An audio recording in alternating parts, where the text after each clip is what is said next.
On a tragic night in 1984, Motley Crue vocalist Vince Neil and Hanoi Rocks drummer Razzle made a beer run after a night of partying. Vince Neil was under the influence of alcohol and lost control of the vehicle he was operating, and as a result of that crash, it claimed the life of Razzle at just 24 years old. Hanoi Rocks, a band that was very much in the rise at that time, decided to hang things up a year later after that tragic loss. And now Hanoi Rocks vocalist Michael Monroe has met Vince Neil for the first time, coming face to face, referring to the encounter as the most important meeting in his life. Here's more. Before we continue, if you're new to Rockfeed, for the latest news and updates about your favorite bands, take a quick moment to hit that subscribe button with notifications on.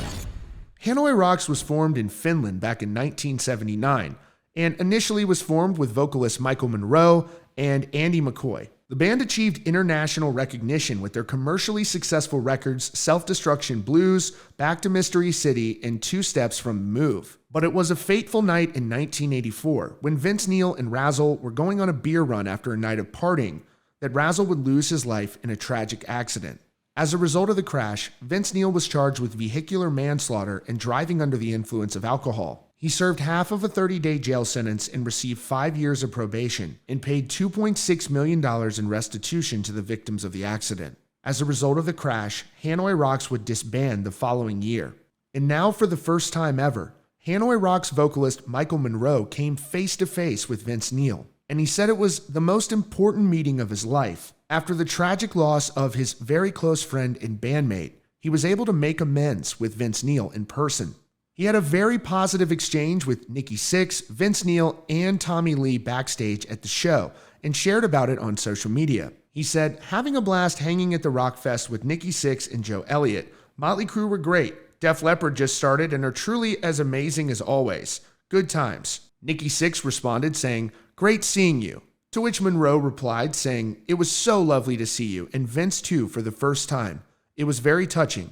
And Tommy, of course. You guys sounded great. See you again soon. All my love and respect, Michael." This encounter obviously had an impact on Nikki Sixx as well, who shared a photo of them together writing, "What a wonderful surprise seeing Michael Monroe at the show tonight. Haven't seen this fine gentleman for years, and everybody's personal life on top of careers and then living in different parts of the world. You're a class act, Michael, and please bring your harmonica next time."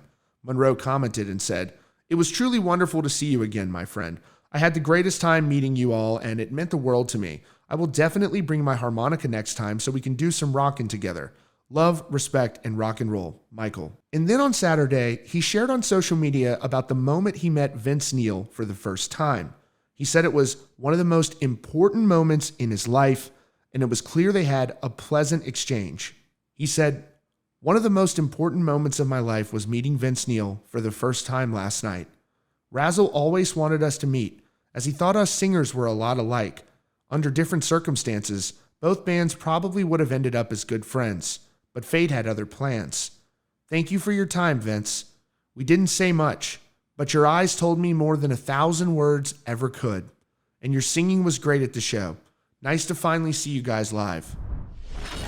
So Motley Crue is currently out on their world tour, co-headlining with Def Leppard, and that's where they were when they met Michael Monroe. This is a very sad situation that played out many years ago, and this is obviously an encounter that meant a lot to Michael Monroe to be able to speak directly to Vince Neil. He said that the look in his eyes said more than 1,000 words ever could, and that is a very profound statement there from Michael Monroe, and it's just a devastating situation that happened that claimed the life of a very young and promising career of Razzle there at just 24 years old. A very sad situation. That is your latest update from Rockfeed. Be sure to subscribe with notifications for the latest news and updates about your favorite bands.